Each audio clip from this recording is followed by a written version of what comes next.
மகரிஷி அவர்களும் கவிதைகளை பார்த்துக் கொண்டு வருகிறோம். இன்றைக்கு இன்னொரு தலைப்புல ஒரு கவிதையை பார்க்க போறோம். ஒவ்வொரு கவிதையிலையும் மகரிஷி அவர்கள் விஞ்ஞான பூர்வமாவும் சொல்லியிருக்கார், நிறைய விளக்கங்களும் கொடுத்திருக்கார். அதுல இன்றைக்கு வருத்த அலை.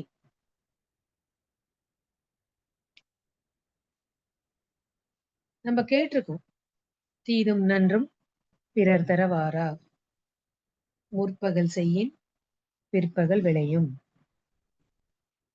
அதே மாதிரி வள்ளுவர் அவரும் சொல்லியிருக்கார், தீவினை அச்சம் அப்படிங்கிறதுல 10 குறள்கள். அதுல ஒண்ணு, தீயவை தீய பயத்தலால் தீயவை தீயினும் அஞ்சப்படும். பாரதியார் அவர் வேறு விதமா சொல்லியிருக்கார், எண்ணிய முடிதல் வேண்டும், நல்லவே எண்ணல் வேண்டும், திண்ணிய நெஞ்சம் வேண்டும், தெளிந்த நல்லறிவு வேண்டும் அப்படின்னு சொல்லியிருக்கார். அப்போ இந்த விளக்கங்களுக்கெல்லாம், இந்த மாதிரி இருக்கிற ஸ்டேட்மெண்ட்டுக்கெல்லாம் எப்படி இது செயல்பாட்டுக்கு வருது, ஏன் இப்படி சொல்லியிருக்காங்க? தீதும் நன்றும் பிற தர வாரா அப்படின்னா, அப்ப நம்ம நல்லதுதானே செய்யறோம்.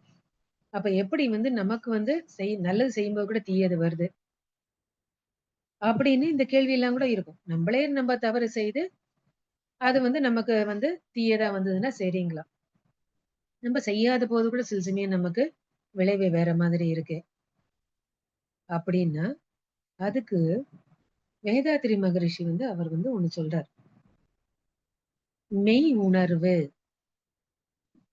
அந்த ஒரு உணர்வு வேணும், உண்மையான விளக்கம் அது தெரியணும் அப்படிங்கிற. சரி, மெய் உணர்வுன்னா என்ன அர்த்தம்? அதுக்கு சொல்றார், எப்பொழுதுமே நல்ல எண்ணங்கள் இருக்கணும், நல்ல செய்கைகள் இருக்கணும். அந்த செய்யற செயல்கள் அளவோடும் முறையோடும் இருக்க வேண்டும். அதோட அப்படி செய்யற செயல் எப்படி வரும்? விழிப்போடு இருக்கணும், அவேர்னஸ். அதுக்கப்புறம் முன் அனுபவம், நமக்கு எப்படி எல்லாம் அனுபவங்கள் இருக்கு. அதுக்கப்புறம் இந்த செயலை செய்தா பின் விளைவு எப்படி இருக்கும். இது ரெண்டையும் கணிச்சுக்கிட்டு இப்ப இருக்கிற சூழ்நிலையோட தொடர்பு கொண்டு நம்ம செயலை செய்யணும். இதுதான் மெய் உணர்வு அப்படிங்கிறார். இது திருக்கால ஞானம் அப்படின்ட்டு சொல்லலாம். அதுதான் சொல்ல. அப்புறம் உண்மை உணர்ந்த வாழ்வு அப்படின்ட்டு ஒரு இடத்துல விளக்கம் கொடுக்கிறார் மகரிஷி. ஆனா இந்த மெய் உணர்வு நமக்கு வரணும்னா அதுக்கு அலை இயக்கம் அப்படிங்கிறத பத்தி ஒண்ணு தெரிஞ்சுக்கணும் அப்படிங்கிறார்.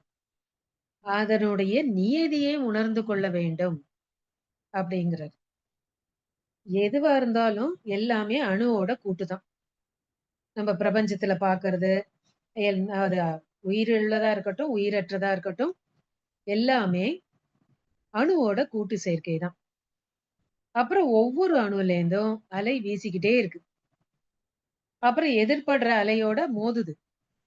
அங்க இந்த அலையில இருந்து என்ன பதிவுகள் இருக்கோ அதுல போய் பதிவாகிறது. அப்புறம் அதுக்கேத்த ஒரு விளைவை கொடுக்குது. அப்போ இந்த மாதிரி நிகழ்ச்சிகள்லாம் நடந்துகிட்டே இருக்கு. அப்போ அதே மாதிரி எந்த செயல் செய்தாலும், எந்த எண்ணம் எண்ணினாலும் அலை இயக்கத்தின் மூலமாக நமக்கே அது சொத்தாயிடுது. அப்புறம் அதுவே நமக்குள்ள அது பதிஞ்சிருக்கிறதுனால அந்த மாதிரி செயலை செய்வதற்கே அது தூண்டுகிறது.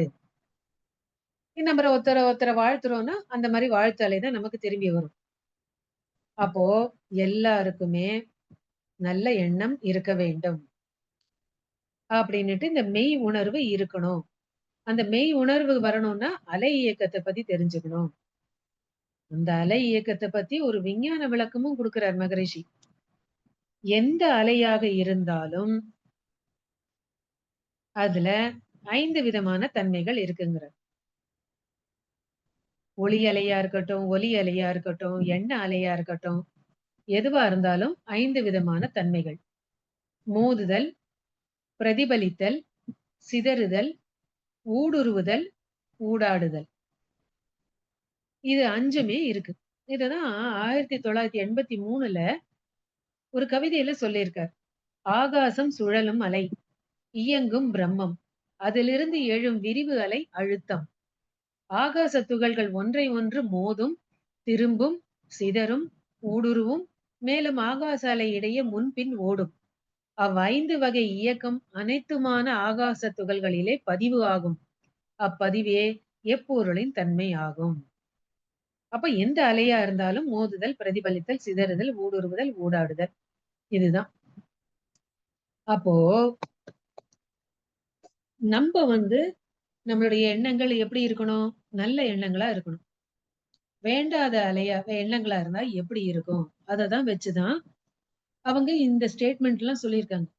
தீதும் நன்றும் பிறர் வாரா. அப்புறம் வள்ளுவர் சொல்லியிருக்காரு, கருத்துக்கள் சொல்லியிருக்காங்க. எல்லா மகான்களும் சொல்லியிருக்காங்க. இங்க மகரிஷி அதே மாதிரி ஒருத்தர துன்புறுத்தினா, அந்த அலை எப்படி அது செயல்பாட்டுக்கு வரும் அப்படின்னு, வருத்த அலை அப்படின்னு அத பத்தின விளக்கத்த ஒரு கவிதையில குடுக்குறார். வருத்த அலைக்கு இதே தன்மை தானான்னா, இதே தன்மை தான். வாழ்த்து அலையா இருந்தாலும் இதே தன்மை தான். வருத்த அலையா இருந்தாலும் இதே தன்மை தான். அப்ப யார் யாருக்கு அந்த வருத்தத்த குடுக்கக் கூடாது அப்படின்னு அதையும் குடுக்குறார். தவத்துணையால் உயர்ந்தோர்கள், தன்னை காத்தோர், நலம் செய்தோர், தாய் தந்தை குரு, தனியே காப்பின்றி இருப்போர்கள், சிவத்தறிஞர். இவர்கட்கு சிறிதோ பெரிதோ துன்பம் சிந்தனையற்றோர் தந்து மன வருத்தம் விளைவித்தால், பவத்தின் பலன் அவ்வருத்த அலை மோதி அவ்வேகம் பழி செய்தோர் உடல், காந்தம், உயிர், மூளை கேடு செய்யும். அவத்தின் விளைவு அவருக்கு அகண்ட வான்காந்தமும் அரும் நண்பர் அனைத்து பொருள் அவர் வாழ்வில் எதிர்ப்பாகும். இந்த நம்ம யாரையும் துன்பம் கொடுக்க கூடாது. நல்ல எண்ணங்கள் இருக்கணும். ஆனா யாராருக்கெல்லாம் கொடுக்க கூடாதுன்னு சொல்லி விஞ்ஞான பூர்வமா அது எப்படி வேலை செய்யும்? அது எப்படி நமக்கே சேரும்? அப்படி சேரும்போது அதனுடைய விளைவுகள் எப்படி இருக்கும்னு இந்த கவிதையில அவ்வளவு அழகா குடுத்திருக்காரு மகரிஷி. சாதாரணமா நம்ம எவ்வளவோ கஷ்டங்கள் குடுக்குறோம். மகரிஷி ஒரு கவிதையில சொல்றார், ஒரு ஞானிக்கு துன்பம் குடுத்தா, அவர் ஞானியா ஏன் இருக்கார்? ஒருத்தர் துன்பம் குடுத்தா கூட அவங்களுக்கு திருப்பி துன்பம் குடுக்கணும், அவங்களுக்கு சாபம் குடுக்கணும்னு நினைக்கிறது இல்ல. இருந்தா கூட அந்த குத்துற டயத்துக்கு அவருக்கு ஒரு துன்பம் வருதுல்ல, அது கூட ஒரு விளைவ கொடுக்கும். அப்படின்னு ஒரு கவிதையில சொல்றார். முள் எடுத்து ஒருவர் பிறர் மீது குத்த முனிவரெனினும் துன்பம் நிச்சயமாம். எள்ளளவும் பிறர் தீங்கு நினையா ஞானி எனினும் அவர் துன்ப அலை சாபமாகும். உள் உணர்ந்தோர் அப்பழியும் நேரா வண்ணம் பொறுத்து அவர் திருந்தி வாழ வாழ்த்துவார்கள். கொள் அன்பா இக்குணத்தை மெய் விளக்க குழுவினிலே உண்மை உறுப்பினர் நீயானால். என்ன அழகா கொடுத்திருக்காரு பாருங்க. சாதாரணமா முள் எடுத்து குத்தினா ஞானிக்கு குத்தினா கூட அவருக்கு அந்த துன்ப அலை சாபமா ஆகும். யார் குத்துறாங்களோ அவங்களுக்கு. ஆனா அவங்க அப்படி செய்ய மாட்டாங்க. அதனால அவங்க வாழ்த்தி, ஐயோ இந்த மாதிரிலாம் செய்யாதப்பா நீ திருந்திக்கோ அப்படின்ட்டு அவங்க வாழ்த்துவாங்க. அப்போ நம்ம யாருக்குமே துன்பம் கொடுக்க கூடாது. நிஜமாவே நீ மெய் விளக்க குழுவின்ல உண்மை உறுப்பினரானா திருந்தி வாழறதுக்கு நீ என்னென்னலாம் கடைபிடிக்கணுமோ அதெல்லாம் நீ கடைபிடிச்சுக்கோ அப்படிங்கிற மாதிரி சொல்றார். உள் உணர்ந்தோர் அப்பழியும் நேரா வண்ணம் பொறுத்து அவர் திருந்தி வாழ வாழ்த்துவார்கள். அப்ப நாம யாரெல்லாம் மெய் உணர்ந்தவரா இருக்கோமோ, அவங்கெல்லாம் நம்ம அவங்களுக்கு துன்பம் குடுக்கிறவங்களுக்கு சாபம் குடுக்க மாட்டோம். ஆனா, இன்னொரு இன்னொரு விதமா இன்னும் உயர்ந்த நிலைக்கு போயி, அவங்க திருந்தி வாழட்டும்னு வாழ்த்துவோம். அப்படி வாழ்த்தினா தான், நீங்க நிஜமாவே இந்த குழுவுல உறுப்பினரா இருக்கீங்க அப்படின்ட்டு சொல்றாரு. அப்போ யார் யாருக்கெல்லாம் குடுக்கக் கூடாதுங்கிறார்? தவத்துணையால் உயர்ந்தோர்கள், தனை காத்தோர், யாரெல்லாம் தவம் செய்து உயர்ந்திருக்காங்களோ அவங்களுக்கு, அப்புறம் தன்னை காப்பாத்திக்கிறவங்களுக்கு, நல்லது செய்யறவங்களுக்கு, அப்புறம் அம்மா, அப்பா, குரு. இவங்க 3 பேருக்கு அம்மா, அப்பா நமக்கு பிறவி குடுத்திருக்காங்க. குரு தான் இறைநிலை கடவுள் யாருன்னு காப்பாத்துறாங்க. குருனால நம்மளுக்கு எல்லாருக்கும் என்ன அர்த்தம் தெரியும். நம்மளுடைய அறியாமையை நீக்குபவர் குரு. இவங்களுக்கும் நாம துன்பம் குடுக்கக் கூடாது. தனியே காப்பின்றி இருப்பவர்கள். எவ்வளவோ பேருக்கு சொந்த பந்தங்கள்லாம் இருக்காது. அந்த மாரி இருக்கிறவங்களுக்கும் துன்பம் குடுக்காம இருக்கணும். சிவத்தறிஞர் யார் முழுமை பெற்றிருக்காங்களோ, சிவம்னா அந்த பிரம்மம், பூர்ணம். அதை உணர்ந்திருக்காங்களோ, அவங்களுக்கெல்லாம் சின்ன துன்பமோ, பெரிய துன்பமோ, அது சிந்தனையற்றோர் தந்து மன வருத்தம் விளைவித்தால். நல்ல உணர்ந்தவங்க இவங்களுக்கெல்லாம் வருத்தம் குடுக்க மாட்டாங்க. யாரெல்லாம் சிந்தனையற்றோர்ன்னு அங்க ஒரு வார்த்தைய சேர்க்கிறாரு பாருங்க. அப்போ நம்ப தவம்லாம் செய்து யாருக்காவது துன்பம் குடுத்தோம்ன்னு வச்சுக்கங்க, நம்ப இன்னும் அந்த சிந்தனையில உயரலன்னு அர்த்தம். அந்த இடத்துல அதான் அது அந்த சிந்தனையற்றோர் அப்படிங்கிறது அருமையான, ஆழமான கருத்துடைய வார்த்தை. அப்ப நம்ப பயிற்சிலாம் செய்து, இன்னும் சில பேருக்கு தெரிந்தோ, தெரியாமலோ துன்பம் குடுக்குறோம்னா, சிந்தனை அளவுல நாம இன்னும் உயரலேன்னு அர்த்தம். அதான் அங்க குடுக்குறார். எவ்வளவு அருமையான அந்த வார்த்தை பாருங்க. அதுலதான் மகரிஷி சொல்றார், "என் வழியா கவிதை வந்தது, வந்தது, வந்ததுங்கிறார்." இந்த இடத்துல நம்ம யோசிச்சா கூட அப்படியெல்லாம் வார்த்தை போட முடியுமான்னு தெரியல. நம்மளா கவிதை எழுதினா கூட. அப்ப சொல்றார், சிந்தனையற்றோர் தான் இவங்கலாம் தான் அந்த மாரி வந்து குடுப்பாங்க. இவங்களுக்கெல்லாம் வருத்தத்த குடுப்பாங்க, துன்பத்த குடுப்பாங்க அப்படின்னு சொல்றார். மன வருத்தம் விளைவித்தால் பவத்தின் பலன் இந்த மாரி தெரியாம செய்த, இல்ல தெரிந்தோ செய்த அந்த செயல், அந்த பாவம், அந்த வருத்த அலை மோதி ஏன்னா அதுக்கு என்ன எந்த அலையா இருந்தாலும் என்ன வந்து அதுக்கு வந்து தன்மை இருக்கு. மோதுதல், பிரதிபலித்தல், சிதறுதல், ஊடுருவுதல், ஊடாடுதல்.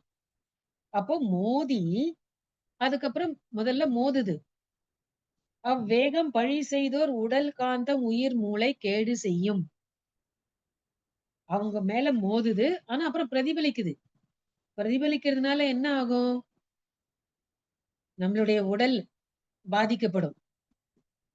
காந்தம் உடல் பாதிக்கப்பட்டு, உயிர் அதுவும் பாதிக்கப்பட்டா, அதுலேருந்து வர காந்த அலை எப்படி இருக்கும்?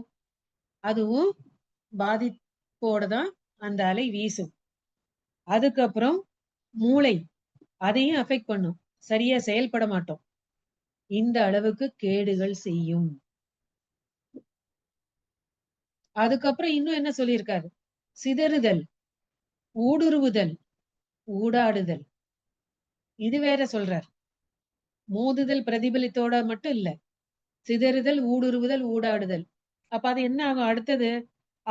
அவத்தின் விளைவு அவருக்கு அகண்ட வான்காந்தமும் அரும் நண்பர் அனைத்து பொருள் அவர் வாழ்வில் எதிர்ப்பாகும்.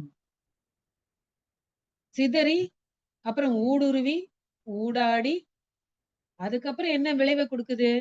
அதுக்கேத்த விளைவை குடுக்கும். வான்காந்தத்திலயும் பதியுது, நமக்குள்ளேயும் பதியுது. அதுக்கப்புறம் அது மாரி பதியறதுனால நல்ல நண்பர்களும் நம்மள விட்டு போயிடுவாங்க. ஏன்னா, நம்மளுடைய எண்ணம் எப்படி இருக்கு? வேண்டாத எண்ணங்கள் இருக்கு. இன்னொருத்தருக்கு வருத்தத்த குடுத்துட்டோம்.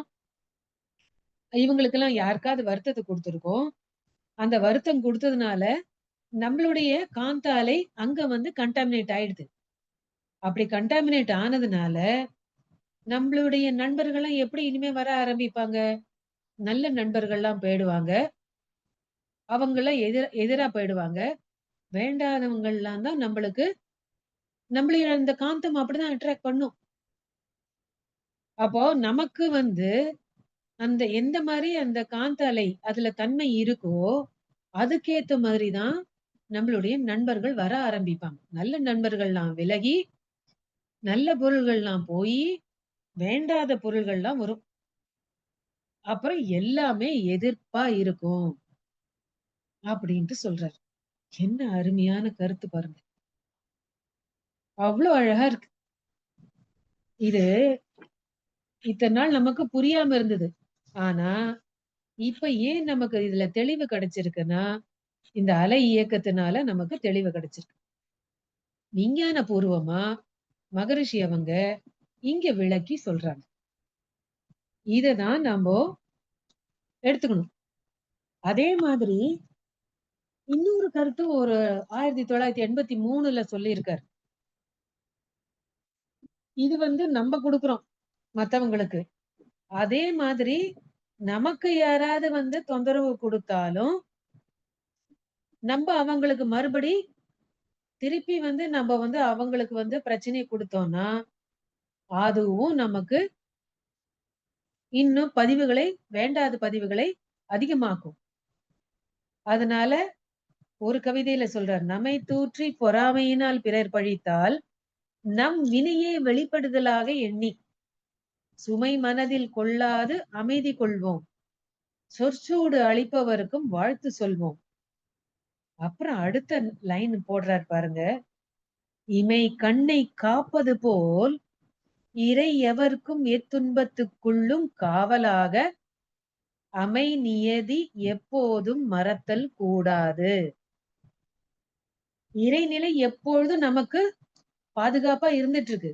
இந்த துன்பத்தையும் அது குடுக்குதுன்னாக்கா, இறைநிலை குடுக்கல. நம்மளுடைய விளைவுகள் தான். நம்ம செய்த செயல்கள் நமக்கு விளைவ குடுக்குது. விளைவ குடுத்து நம்மளுடைய அந்த பதிவுகளை, கர்ம வினைகளை கழிக்குது. அப்ப இறைநிலை அன்பும் கருணையோட நமக்கு இந்த செயல்கள் எல்லாம் செய்யுது, உதவி செய்யுது. அப்போ அது நமக்கு பாதுகாப்பா தான் இருந்துட்டு இருக்கு. அப்படிங்கிற அந்த கருத்த இமை கண்ணை காப்பது போல் இறை எவர்க்கும் எத்துன்பத்துக்குள்ளும் காவலாக அமை நியதி எப்போதும் மறத்தல் கூடாது. அச்சமில்லை அச்சமில்லை அருட்சுடர் நாம் அப்படின்ட்டு குடுக்குறார். அப்போ நம்ப மத்தவங்களுக்கும் துன்பம் குடுத்தா, அது மாரி யார் யாருக்கெல்லாம்? எல்லாரும் இதுல அடங்குறாங்க. தவத்துணையால் உயர்ந்தோர்கள், தன்னை காத்தோர், நலம் செய்தோர், தாய் தந்தை குரு தனியே காப்பின்றி இருப்போர்கள். வாசல்ல வெளியில பிச்சைக்காரங்க இருக்காங்க, குடிச்சவங்க இருக்காங்க, எத்தனையோ பேர் இருக்காங்க. அவங்களுக்கெல்லாம் கூட ஏன்னா அவங்கலாம் சுயநினைவு இழந்து இருக்காங்க. அவங்களுக்கெல்லாம் நம்ம சில பேருக்கெல்லாம் கஷ்டப்படுறத பார்த்து இன்னும் துன்பத்த குடுக்குறதெல்லாம் இருக்கு. இதெல்லாம் நம்ம பார்க்கிறோம். அப்ப அந்த மாரி தனை தனியே காப்பின்றி இருப்பவர்கள்னு குடுக்குறார். அப்ப குடிச்சவன் ஒரு ரோட்ல விழுந்து கிடக்குறாருன்னா ஒருத்தர், அவருக்கு பாதுகாப்பு ஒருத்தரும் இல்ல. ஏதோ வருத்தத்துல இருக்காரு. அப்ப அவங்களுக்கும் நம்மளால முடியலைன்னு கூட அட்லீஸ்ட் துன்பத்தையாவது குடுக்காம இருக்கலாம். அப்போ அதான் சொல்லுவாங்க. நல்லது செய்யலைன்னா கூட பரவால்ல. கெட்டதாவது செய்யாம இருங்கம்பாங்க. அப்போ நம்மளால முடிஞ்சா உதவி செய்யலாம். இல்லன்னா ஒதுங்கி போயிடலாம். ஆனா அத வச்சு நம்ம இப்படி விழுந்திருக்காரு, அப்படி விழுந்திருக்காரு அப்படின்ட்டு அங்கேயும் துன்பத்த குடுக்கறது, வேண்டாத கமெண்ட் பேசுறது இதெல்லாம் கூட இருக்கு. நம்ம ஒதுங்கி போயிடலாம். இல்ல முடிஞ்சா ஹெல்ப் பண்ணலாம். இல்ல யாரு உதவி செய்றாங்களோ அவங்களுக்கு இந்த மாரி ஒருத்தர் விழுந்து கிடக்குறார். கொஞ்சம் யாராவது உதவி செய்ய முடியும்னா நீங்க செய்யுங்க. அப்படின்னு எவ்வளவோ பேர் உதவி செய்றவங்க இருக்காங்க. Voluntary organisation. அவங்களுக்காவது இன்ஃபர்மேஷன குடுக்கலாம். அப்ப இந்த மாரி எல்லாம் செய்யலாம். அதனால இங்க சொல்ற தனியே காப்பின்றி இருப்போர்கள் சிவத்தறிஞர். இவர்கட்கு சிறிதோ பெரிதோ துன்பம். சின்னதா இருந்தாலும் சரி, பெருசா இருந்தாலும் சரி. துன்பம் சிந்தனையற்றோர் தந்து மன வருத்தம் விளைவித்தால், பவத்தின் பலன் அவ்வருத்த அலை மோதி, அவ்வேகம் பழி செய்தோர் உடல் காந்தம் உயிர் மூளை கேடு செய்யும். அவத்தின் விளைவு அவருக்கு அகண்ட வான்காந்தமும் அரும் நண்பர். முக்கியமான அருமையான நண்பர்கள். அரும் நண்பர்ன்னு அங்க வார்த்தைய சேர்த்திருக்காரு பாருங்க.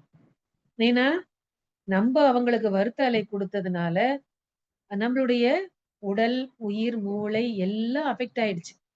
அந்த உயிரோட்டமும் அஃபெக்ட் ஆனதுனால, அதுல மனமும் அஃபெக்ட் ஆனதுனால, அதுல இருக்கிற ஏன்னா மூளை அஃபெக்ட் ஆச்சுன்னா, மனம் அஃபெக்ட் ஆயிடுச்சு. அப்ப என்ன ஆகும்? ஆட்டோமேட்டிக்கா அதுலேருந்து வர காந்த அலையும் அப்படிதான் இருக்கும்.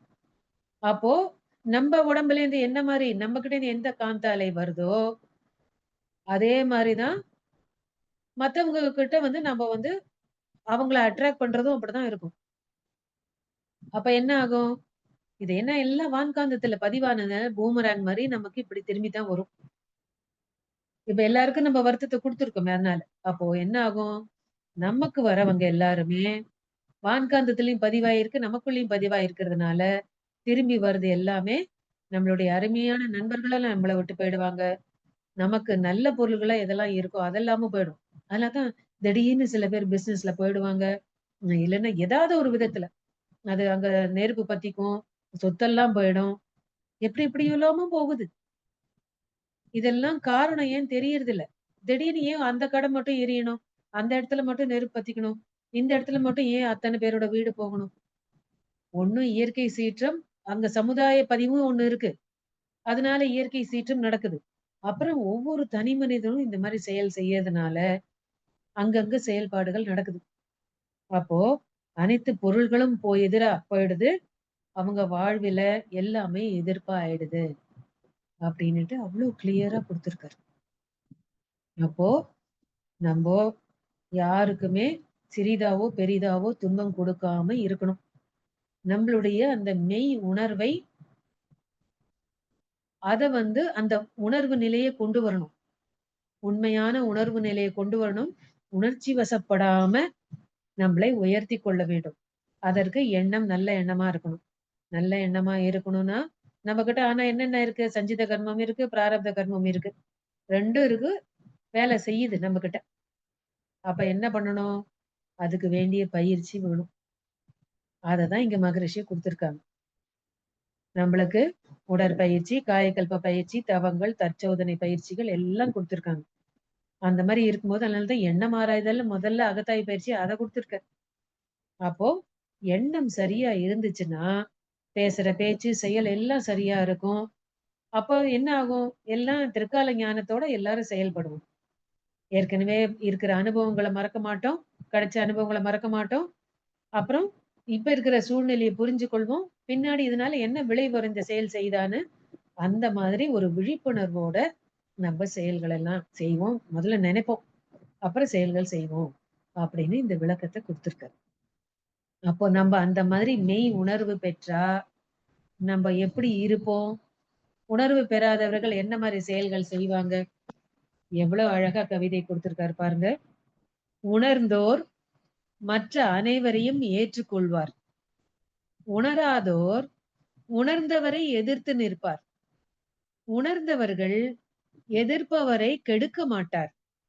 உணராதோர் உணர்ந்தவரை அழிக்கப் பார்ப்பார்.